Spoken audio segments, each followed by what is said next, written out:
मैं पिछले दिनों पूना गया था, भिड़े वाला।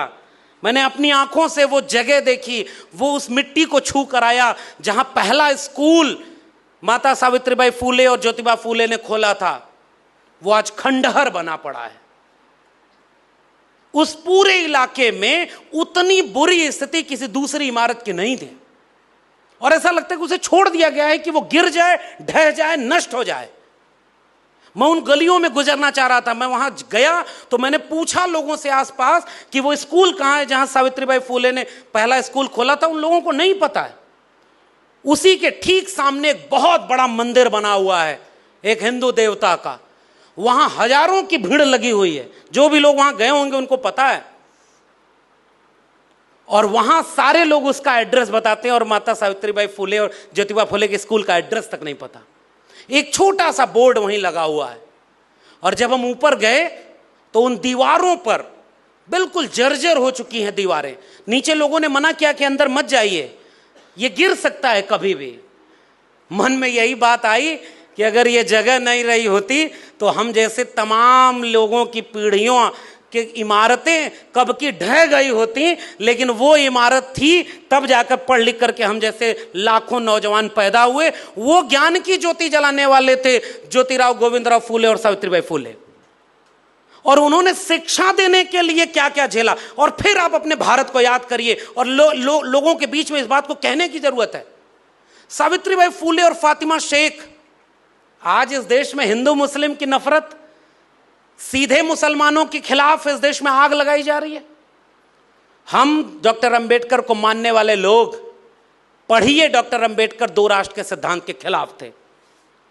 वो जिन्ना को लिखते हैं पत्र कि आपको आपकी मुक्ति नहीं मिलेगी, हमारे भी लोग इस देश में सदियों से पीड़ित हैं, लेकिन ये हमारा मुल्क है, हम इसे ही अच्छा बनाएंगे और अपने लोगों के रहने लायक बनाएंगे, आइए मिलकर लड़ते हैं।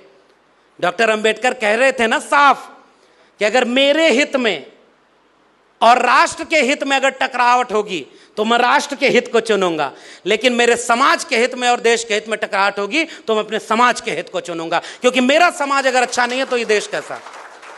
और तब डॉक्टर अंबेडकर ने एक ऐसे भारत की कल्पना की थी जिसमें शिक्षा केंद्र में थी। और मैं फिर से यह सवाल कर रहा हूं कि ज्योतिबा फूले, सावित्रीबाई फूले जिस रास्ते चल करके उस स्कूल में पढ़ाने जाया करते थे, उस रास्ते पर कचरा फेंका गया, पत्थर फेंके गए। एक बात इस देश में आज चीख करके कहने की जरूरत है कि पता करो कि जो पहला लड़कियों का स्कूल 3 जनवरी 1848 को खोला गया था, वो सारी जाति के लड़कियों का था, महिलाओं का स्कूल खोला गया था, और फिर भी यह प्रकाश के लोगों ने पत्थर क्यों मारा? क्यों? ये हमारी शिक्षा के खिलाफ थे। दलित बच्चों को पढ़ाने के लिए जो स्कूल खोला गया वो उसके खिलाफ थे। तो जो शिक्षा के खिलाफ था उसने उनके ऊपर पत्थर फेंका, और जिन्होंने सावित्रीबाई फूले के ऊपर उस समय गोबर फेंका था, उन्हीं के कुछ वारिस आज हैं जो गाय गोबर गौमूत्र में विज्ञान ढूंढ रहे हैं। साफ है, ये दो चेहरा है इस देश का। हम अपने पुरखों को पूरी शान से याद करते हैं कि हमारे पुरखे किसी गाय गोबर गौमूत्र में विज्ञान नहीं ढूंढ रहे थे, वो विज्ञान की बात करते हुए इंसानियत को मोहब्बत का पाठ पढ़ाते हुए बराबरी का देश बनाना चाह रहे थे। इसलिए उन्होंने शिक्षा की लड़ाई लड़ी। और तब मैं कह रहा हूं, डॉक्टर अंबेडकर को याद करने वाले लोगों, हमारी जिम्मेदारी यह भी है कि अगर सांप्रदायिकता की आग इस देश में दंगे के नाम पर लगाई जाएगी, रोज मंदिर मस्जिद हिंदू मुस्लिम लड़ाया जाएगा, तो हम ये बात इस मुल्क के कोने कोने में बताएंगे कि जब ज्योतिबा फूले को उनके पिता ने घर से निकाला तो पहला स्कूल खोलने के लिए जगह उनके दोस्त उस्मान शेख ने दी थी, और उनके बाड़े में पहला स्कूल खोला गया था। यह साझा विरासत का देश हमारा है। और आज हमारे लोगों को दंगे में इस्तेमाल करने के लिए कल आके हमसे ही वोट ले जा रहे। भाई, मैं तो उत्तर प्रदेश से आया हूं और साफ आलोचना करता हूं कि हमारे लोग अगर वोट न दें तो ये इन की सरकार कभी नहीं बन सकती है। हमारे लोग उनका वोटर बन करके उनकी सरकार बनाए हुए हैं, और वो हमारे लोगों को दंगे में इस्तेमाल कर रहे।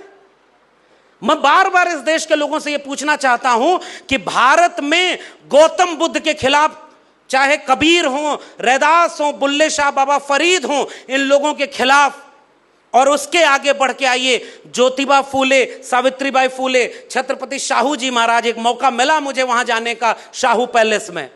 और शाहू पैलेस में पहली बार मैं उस दरबार में जब खड़ा हुआ, सामने कुर्सियां लगी थीं, लगभग 70-71 कुर्सियां भी थीं, और उन कुर्सियों के बीच खड़े होकर मुझे महसूस हुआ कि 26 जुलाई 1902 में ये वही जगह है जब छत्रपति शाहू जी ने अपने इसी दरबार के लोगों के बीच जनगणना जाति के आधार पर कराई और पाया कि 71 में से 60 पदों पर केवल ब्राह्मण बैठे हुए हैं, मध्यवर्गीय पदों में से 50 में से 45 पर केवल ब्राह्मण बैठे हुए हैं। और शाहू जी पहले नायक जिन्होंने जाति जनगणना इस देश में कराई और पाया कि जिनकी आबादी बाहर 3-4% है, मेरे दरबार में वो 97 से 99% बैठे हुए हैं। उन्होंने पहली बार 50% गैर सवर्णों के लिए, गैर ब्राह्मणों के लिए रिजर्वेशन इस देश में दे दिया। और उसी दीवारों पर, इमारत में लिखा हुआ है कि जब शाहू जी दिल्ली किसी अभियान, किसी कार्यक्रम में आते थे तो बाकी सारे राजा महाराजा शाहू जी के खिलाफ खड़े होते थे। उनको अपमानित किया गया। छत्रपति शाहू जी महाराज कुणबी किसान जाति से आते थे, जो उत्तर भारत में कुर्मी जाति है शायद, अगर मैं सही हूं तो, जिसे ज्योतिबा फूले भी कुणबी किसान कहते थे। मैं बार बार ये सवाल पूछना चाहता हूं कि वो कौन लोग थे जो ज्योतिबा फूले और सावित्रीबाई फूले की स्कूल खोलने और शिक्षा देने के खिलाफ खड़े थे?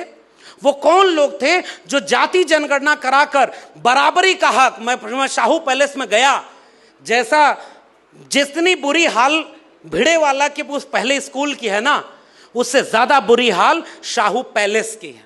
बाहर से एक चमचमाती इमारत है और अंदर जो कागज दस्तावेज हैं वो सब ऐसा लगता है मिटा तो नहीं सकते, हिम्मत तो नहीं है, इसलिए अपने आप मिट जाएं उस हालत पर छोड़ दिए गए। बिल्कुल बेतरतीब खड़े हैं वहां पर। और मैं उन दस्तावेजों में खोजना चाह रहा था कि कोल्हापुर एक ऐसी रियासत जो 1902 से 1920, और याद करिए यहां से एक पैगाम भी मैं दे रहा हूं ओबीसी एससी एसटी एकता की। छत्रपति शाहू जी ओबीसी कुणबी किसान जाति से आते थे और 1902 से 1920-22 तक छत्रपति शाहू जी महाराज एक फरमान निकालते हैं कि मेरे राज्य में प्राथमिक शिक्षा निःशुल्क होगी, मेरे राज्य में बधुआ मजदूरी प्रतिबंधित होगी, मेरे राज्य में जो मातंग प्रथा है, जमींदारी की प्रथा, ये खत्म होगी, मेरे राज्य में कोई अछूत कोई बनाएगा, किसी को छुआछूत करेगा तो उसको सजा मिलेगी। गंगाराम कांबले मुझे याद आते हैं। गंगाराम कांबले को पता, जब शाहू जी बाहर थे उन्हें पता चला कि उनके दरबार के लोगों ने उनके एक व्यक्ति की बड़ी पिटाई कर दी है। गंगाराम कांबले क्यों पिटाई की? पता चला कि उन्होंने सार्वजनिक तालाब से पानी छू लिया, तो कहा एक शूद्र तालाब से पानी छू लिया। और उसके बाद जब शाहू जी को ये बात पता चली तो पहले तो उन्हें नौकरी से निकाला और उन गंगाराम कांबले को पैसे की मदद की और कहा कि जाओ कोल्हापुर के मुख्य चौराहे पर चाय की दुकान खोलो, उद्घाटन करने मैं आऊंगा। जब शाहू जी पहुंचे तो उन्होंने कहा कि तुमने बोर्ड पर अपनी जाति क्यों नहीं लगाई? तो शाहू जी ने मुस्कुराते हुए कहा कि लगता है गंगाराम तुम पूरे कोल्हापुर का जाति भ्रष्ट, धर्म भ्रष्ट करके मानोगे। और मुस्कुराते हुए गंगाराम कांबले के हाथ से चाय पी और उन्होंने कहा कि ये ऐसा भारत बनाना है हमें जिसमें कोई जाति देख करके किसी इंसान को इंसान से बंटवारा ना करे। और उन छत्रपति शाहू जी महाराज ने बाबा साहब डॉक्टर अंबेडकर की आर्थिक रूप से मदद की थी। अखबार निकालने से लेकर परिवार चलाने तक पत्र पड़े हुए हैं। माता रमाई को पत्र लिखा, बाबा साहब के पत्र पड़े हुए हैं। वहां दोनों की एकता है, ओबीसी और एससी एसटी की। हमारे नायकों को आपस में बांट दिया। मैं फिर से सवाल करता हूं, शाहू जी के खिलाफ कौन खड़ा था?